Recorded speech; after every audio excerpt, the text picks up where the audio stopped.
Everyone, exam अब बिल्कुल नजदीक है 67 का। बहुत सारी बातें उसको लेकर हो गई, लगातार जो भी चीजें वीडियोस के थ्रू आनी चाहिए वो सब आ चुकी है। अब ये फुल एंड फाइनल स्ट्रैटेजी है वो है एग्जाम हॉल का। एग्जाम हॉल के बारे में सोचकर नहीं जाते हैं, बाकी सब कुछ करते हैं। जैसे तैयारी के दौरान मैंने कई बार बोला ना कि खाना, एक हेल्दी डाइट भी बहुत जरूरी होता है माइंड एंड बॉडी के बीच का जो कनेक्शन है उसको बना के रखने का के लिए। उससे भी वो तो जोड़ी है ही है, उसी तरह से उसको लोग स्किप कर देते हैं अक्सर। हाँ, उसको प्लान के अंदर नहीं डालते जबकि डालना है। उसी तरह से जब हम पढ़ाई कर रहे होते हैं, सारी तैयारी कर रहे होते हैं, रिवीजन कर रहे होते हैं, फलाना ढिमाका सब कर रहे होते हैं, लेकिन एग्जाम हॉल स्ट्रैटेजी पे बात नहीं होती, एग्जाम हॉल की प्लानिंग नहीं करते हैं। और कई बार सारा पढ़ा हुआ एग्जामिनेशन हॉल में बेकार हो जाता है, बाहर आते सब कुछ याद आने लगता है, एग्जाम हॉल में चीजें गड़बड़ होने लगती है। तो एग्जाम हॉल की स्ट्रैटेजी की अगर हम बात करें, कि हमें जब हम एग्जाम देने जाएं तो वहां पे किस टेम्परामेंट के साथ रहना है, पेपर पे अप्रोच कैसे रखना है, और कंडीशन अगर वर्स्ट आ गई, बुरी छोड़ दीजिए, कंडीशन बहुत बुरी आ गई, फिर अपने आप को कैसे संभाल के एग्जाम को अच्छे से निकाल लेना है। सिर्फ क्वेश्चन कलर नहीं करना, क्वेश्चन तो कलर कर ही लोगे, ऐसा कलर करना है कि पास कर जाए। तो इन सब पे हम बात करेंगे अभी। देखिए, अभी जो स्थिति है आप लोगों की जो होगी, मैं समझ सकता हूं, तो वो मतलब कुछ खास समझने और सोचने वाली स्थिति में नहीं होगी। दिमाग अब बंद हो गया होगा, अब बस आप लोग एक मशीन हो गए होंगे और वो मशीन को जितना चला रहे हो बस चला रहे हो, याद करते जा रहे हैं, ये कर रहे हैं, वो कर रहे हैं, मतलब अब सोचने समझ के स्थिति समाप्त हो जाती है। इसमें कोई भी दो राय नहीं, ठीक है। और हम लोग को टारगेट, जो भी स्टूडेंट है उनको टारगेट मिल गया कि इतना पढ़ना है तो उसको पढ़ रहे हैं, ये करना है कर रहे हैं। अब जब सब कुछ खत्म हो जाएगा एग्जामिनेशन के पहले, देने के पहले, ये सारी चीजें आपकी समाप्त हो जाएगी। अब आप सीधे एग्जामिनेशन हॉल में एक पेन के साथ जाएंगे और जो मिलना है वहीं मिलेगा। ओएमआर का कॉपी भी आपको वहीं पे मिलेगा और आपको क्वेश्चन पेपर भी वहीं पे मिलेगा। बाकी सारी चीजें आपकी घर पे रह जाएगी। अब आप हैं वहां पे और आपके हाथ में क्वेश्चन, ओएमआर और पेन है, तो जो आपके साथ जा रहा है वो ये है, जो आपके साथ वहां पे है वो ये दिमाग है, ठीक है। और ये जो दिमाग है ये अब कुछ पलट के नहीं देख सकता वहां पे, समझिए इसको। अब वो कुछ भी पलट के नहीं देख सकता, कोई भी मदद नहीं ले सकता है, इसीलिए उसको, और जब मदद हो सकता है, मदद की जब जरूरत आ जाए 1 मिनट के लिए और हमने पूरी तरह से प्लानिंग नहीं की है तो वो पैनिक भी हो जाएगा ना। कई बार ऐसे स्टूडेंट्स हैं जो ऑलरेडी सिलेक्टेड है, बीपीएससी के अंदर भी, यूपीएससी के अंदर भी, और मतलब पीटी के एग्जाम में उल्टियां करते रहते थे, बुखार लग जाता था, डॉक्टर कभी कभी ऐसा लगता था कि पानी चढ़ाने की नौबत ना जाए, और उल्टी कर करके जो है ना 4 बार 5 बार करके तब एग्जाम देके उन्होंने एग्जाम निकाला है। तो अभी जब भी आप एग्जामिनेशन हॉल के अंदर जाएं तो सबसे पहली बात, उस दिन सुबह से ही एकदम तोड़फोड़ मचा देते हैं लोग पढ़ने के लिए। तो कोशिश कीजिए कम पढ़िए, खुद को हल्का फुल्का रखिए। और मेरी सजेशन अगर मानिए तो एक दिन पहले से पढ़ना बंद कर दीजिए, कोई फर्क नहीं पड़ना है। रात से अपने आप को बिल्कुल कूल कीजिए, रिलैक्स कीजिए। आप रिलैक्स नहीं हो सकते हैं, ये भी एक कड़वा सच है, लेकिन जितना हो सकता है अपने आप को शांत रखिए, क्योंकि जो फैक्ट्स आपने पढ़ा है ना सब जम जाएगा धीरे धीरे करके, लेयर बाय लेयर जमेगा और वहां निकलेगा भी, ऐसा नहीं कि नहीं निकलेगा। और बस मतलब रात में जितना सो सकते हैं, सबसे पहला काम उतना सोने की कोशिश कीजिए। नहीं नींद आ रही है तो कम से कम बेड पे आंख बंद करके लेटे ही रहिए, बट एटलीस्ट बॉडी को आराम दीजिए जितना दे सकते हैं। फिर दिन में 12 बजे एग्जामिनेशन है तो उसके पहले तो टाइम मिल ही जाएगा, और जो स्थिति है उसमें तो पढ़ेंगे, तो जितना पढ़ पाओ उतना पढ़ पाओ, ज्यादा पैनिक नहीं होना है। कोशिश करना है दिमाग को पॉजिटिव रखने का। कई बार क्या होता है पॉजिटिव रखने का, तो ये तो आप करेंगे। और एक और काम करेंगे एग्जामिनेशन हॉल के जाने के पहले, वो ये कि जहां बैठ के हो सकता है पढ़ रहे होंगे सेंटर के पहले, या कोई और लगातार पढ़े जा रहा होगा, पेज पलटते जा रहा होगा, या निगेटिविटी वाली बातें कई सारी हो रही होंगी, उन सब से बचिएगा। एकदम घबराने की जरूरत नहीं है। कोई हो सकता है आपके नजर के सामने आधे 1 घंटे में पूरा किताब पलट देता हो, मैगजीन करंट अफेयर्स की पढ़ जाता हो, नोट्स पढ़ रहा हो, तो आपको लगेगा कि ये कितना पढ़ता होगा, अभी भी पढ़ रहा है, तो इसका नहीं हुआ तो मेरा होगा। तो ये वाला सिचुएशन से बच जाइएगा, खुद को बचा लीजिएगा। तो ये एग्जामिनेशन हॉल के एंटर करने के पहले ये चीजें होंगी और वो प्रेशर क्रिएट करेगी। तो यहां पे बिल्कुल ध्यान नहीं देना जैसे आपको कोई मतलब ही नहीं है, आपने जो किया सो किया, जो नहीं किया सो नहीं किया। तो ये हो गई। अब जब एग्जामिनेशन हॉल के अंदर इन करोगे तो आपके अंदर ये साइकोलॉजिकली ये अंदर फिट कर दीजिएगा कि आपने सब कुछ पढ़ रखा है। ये बेशक हो सकता है कि आपने एक दो सब्जेक्ट नहीं पढ़ रखी हो, लेकिन उस समय आपको अपने दिमाग को धोखा देना है ये कहते हुए कि हमने सब कुछ पढ़ाई कर रखी है, जो आएगा उसको हम सॉल्व करेंगे। इस पॉजिटिविटी के साथ आप एग्जामिनेशन हॉल में बैठेंगे। तो एग्जामिनेशन हॉल के अंदर जब चले गए तो आपको पता है कि आप आ गए हो कलम के साथ और आपको सब कुछ पता है। ये एक साइकोलॉजिकल एज देगा। अब हॉल में आप बैठ गए, अब जब क्वेश्चन पेपर आता है तो सबसे पहले एक तो अच्छे से उस OMR को पढ़िए, रोल नंबर फलाना ढिमाका जो है अच्छे से पढ़िए। उसमें 2-3 मिनट एक्स्ट्रा चला जाए तो कीजिए, क्योंकि आपने गलती कर दी और आपने सही क्वेश्चन बना लिया सभी, तो क्या होगा, तभी तो नंबर तो आना नहीं है, मतलब रिजेक्ट हो जाएगा आपको OMR। तो OMR जब आपके पास आए तो उसको पहले बढ़िया से पढ़िए। उसके बाद आप देखते होंगे कि जैसे ही मतलब आपके पास OMR आया, अगल बगल सब लोग क्वेश्चन बनाना शुरू, कोई क्वेश्चन टिक किए जा रहा है, कोई OMR कलर किए जा रहा है देख देख के, मतलब एकदम से धर।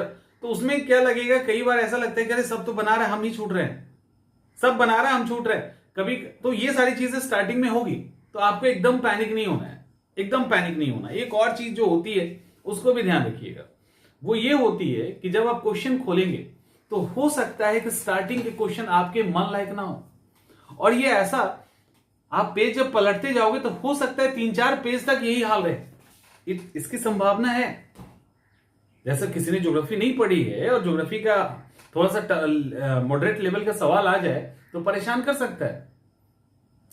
तो ये हो सकता है, इसकी संभावना है। मैथ आ जाए स्टार्टिंग में, साइंस आ जाए स्टार्टिंग में, एंशिएंट हिस्ट्री आ जाए स्टार्टिंग में, इसकी संभावना है। लेकिन बिल्कुल ही घबराना नहीं है, स्टार्टिंग में नहीं घबराना है। आपको यह सोच के रखना है कि आपके लिए सवाल है और वो आएगा।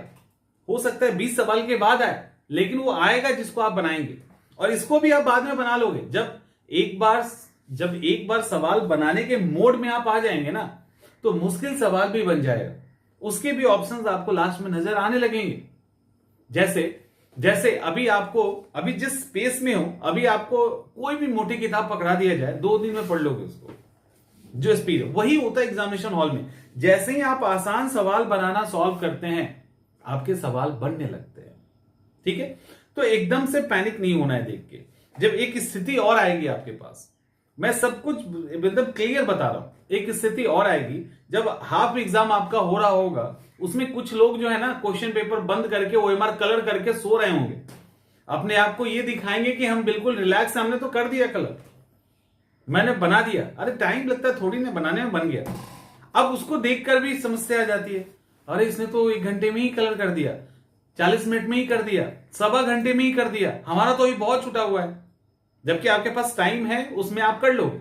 लेकिन तो वो भी आपको, वो उसने क्या कलर किया नहीं किया, वो उसमें मतलब अक्सर यही होता है कि रिजल्ट नहीं आता उनका, अक्सर ऐसे ही होता है इस स्थिति में कि रिजल्ट नहीं आता है। ठीक है, तो उसको लेकर भी पैनिक नहीं, ऐसा नहीं कि नहीं ही आता है, बट अक्सर ऐसा होता है। तो उसको लेकर जो पुराने स्टूडेंट है ना, जो पढ़ के गए, उनको भी टेंशन होने लगता है। तो वो टेंशन भी आपको नहीं करना है। ठीक है, ये सारी सिचुएशन नए स्टूडेंट को खास करके जो पहली बार देने जा रहे हैं ना, उनको ये सारी चीजें फेस करनी पड़ सकती है। तो वो पहले से सुन के रखोगे, संभावना है कि कहीं ना कहीं पता होता है ना, तो आप अभी से उसके अकॉर्डिंग प्लानिंग करने लगेंगे तो चीजें थोड़ी सी वहां आसान हो जाएगी। कुछ ऐसा आएगा तो लगेगा कि नहीं सर ने बोला था, ये सिचुएशन आ सकता है, हटाओ इसको, हो गया।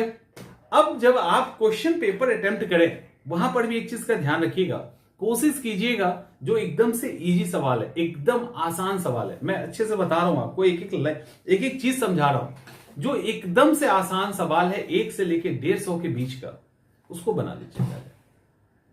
अब कहोगे ऐसा क्यों कह रहे हैं, टाइम तो बहुत लग जाएगा। टाइम आपका बिल्कुल नहीं लगेगा, इवन टाइम आपका बचेगा। आप फटाफट पेज पलटिए और जो आ रहा है ना उसको बना लीजिए, 30, 20, 40 जितने बन रहे हैं फर्स्ट राउंड, और वो एकदम सही होने चाहिए। उसके पीछे लॉजिक है, उसके पीछे तर्क है। ऐसे नहीं है, साइकोलॉजिकल है। क्योंकि आप जैसे ही सवाल बनाने लगोगे ना, कभी आसान आएगा, कभी मुश्किल आएगा, कभी बहुत टफ आ जाएगा, तो वो दिमाग ना उसके अंदर उलझ जाएगा, टाइम भी आपका लगेगा और फ्रस्ट्रेशन लेवल भी बढ़ेगा। लेकिन जब आप एकदम से आसान सवाल को निपटा दोगे, तब तक आपका दिमाग प्रैक्टिस में आ जाता है। समझिए इसको, तब तक आपका दिमाग पूरा प्रैक्टिस में आ जाता है। और वो पूरा प्रैक्टिस में जब आ जाता है तो आसान के बाद मॉडरेट, तो उस लेवल पे अब वो सोचने लगे, क्योंकि सारी चीजें समाप्त। अब उस आपके सवाल बनाने को स्टार्ट करने और जो सही सवाल बन रहा है आसान आसान, दिमाग के अंदर पॉजिटिविटी भी आ जाती है कि नहीं सवाल सॉल्व हो रहा है।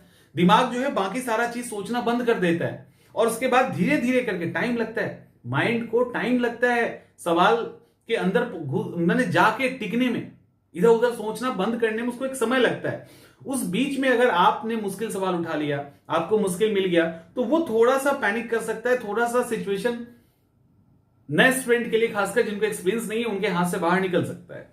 तो कोशिश ये कीजिए कि जब आप दो तो एकदम आसान सवाल का पूरा जवाब दे दीजिए, ओएमआर को कलर कर लीजिए, तो आपको लगेगा कि 20-30 क्वेश्चन तो हमने निकाल दिया।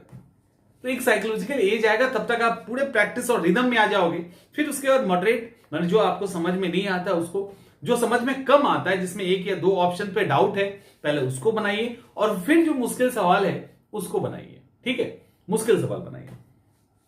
और जब मुश्किल सवाल जब ना बने ना, तो उसके लिए भी एक तरीका है, निगेशन प्रोसेस।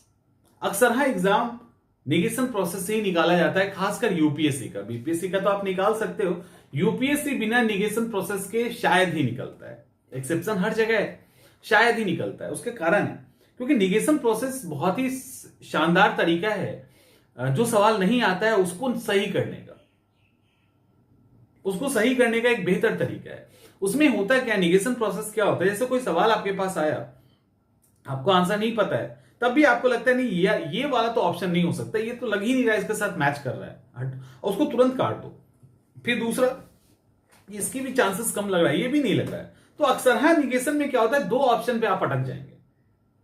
अक्सर हाँ निगेशन में होता है दो ऑप्शन पे। निगेशन का मतलब होता है जो ऑप्शन नहीं उसको काट के हटा देना, ताकि दिमाग उन्हीं ऑप्शन पे जाए जो आपने लास्ट में दो छोड़ रखा है, तो उसी ऑप्शन पे जाएगा, तो वहां पे सही होने के चांसेस 50% है। लेकिन चारों ऑप्शन पे अगर दिमाग आपका लग रहा है तो सही होने के चांसेस 25% हो जाता है। तो एक 50% एक 25 में अंतर हो जाता है ना। तो निगेशन प्रोसेस इसलिए भी जरूरी है, सवाल ना हो तो उस तरह से आप सॉल्व कीजिए। तो बेसिकली यही सारी चीजें, और टाइम पूरा लीजिए। 2 घंटा है तो आप वहां पे 20 मिनट बचा के डेस्क पे सिर रख के सो के जो दूसरे को दिखाओगे कि हमने 20 मिनट पहले कर लिया, तो ये हीरोबाजी बना करने की जरूरत नहीं है। वहां पे आप पूरा टाइम लीजिए, गलती ना हो इस बात को देखिए। कई बार सवाल भी छूट जाता है, सीरीज गलत हो जाता है, तो 1, 2, 3 स्टेप में मैंने पहले ही बता रखा है कि पहले एकदम आसान, उसके बाद थोड़ा सा मुश्किल, फिर उसके बाद और मुश्किल, और उसके बाद जो एकदम नहीं आता है उसको अटेम्प्ट कीजिए, और हर स्टेप के बाद आप ओएमआर कलर कीजिए, ताकि ये सीरीज गड़बड़ ना हो, ओएमआर कलर करने में दिक्कत ना हो। तो ये सारी चीजें आप करना, और एग्जाम हॉल के लिए ये बहुत अहम है। तो इससे कई बार क्या होता है ना कि आप कम पढ़ के भी, प्रॉपर स्ट्रैटेजी होने के कारण कम पढ़ के भी कम पैनिक होंगे वहां पे, और ज्यादा सवाल सॉल्व कर लेंगे। और कई बार आप बहुत अच्छा पढ़ के गए हैं, स्ट्रैटेजी एग्जामिनेशन हॉल का नहीं बनाए हैं, वहां की प्लानिंग के साथ नहीं गए हैं, तो बहुत बड़ी बड़ी ब्लंडर होती है। बाहर आते सब कुछ याद आने लगेगा, वहां ओवर प्रेशर के कारण कुछ याद ही नहीं आएगा। अगल बगल वाले को देख के तनाव में आ जाएंगे और दिक्कत बढ़ जाएगी। 1 घंटे में कोई बना के सो गया, उसको देख के और प्रेशर आ जाएगा, जो रहा सा कसर है वो भी खत्म हो जाएगा। उसके बाद उल्टियां बुखार वाला सिचुएशन आ सकता है, कोई बड़ी बात नहीं है, हर एग्जाम में आता है, अक्सर हाँ सेंटर पे ये चीज देखा जाता है। तो कोशिश कीजिए कि इससे बच के रहने का, और इसके बारे में अभी से सोचिए, अभी से प्लान करते चल जाइए कि ऐसे ऐसे होगा तो हम ऐसे ऐसे डील करेंगे चीजों को, और उसके मेंटली एक दो बार सोच लोगे ना, तो वहां पे आप डील कर लेंगे, फिर कोई दिक्कत नहीं होगी आपको। तो होपफुली ये चीजें समझ में आ गई होंगी, आ ही गई होंगी। अब इतना मुश्किल तो था नहीं, और तब भी नहीं समझ में आएगी तो कोई बात नहीं, एग्जामिनेशन हॉल में जो होगा देखा जाएगा। मिलते हैं अगले वीडियो में।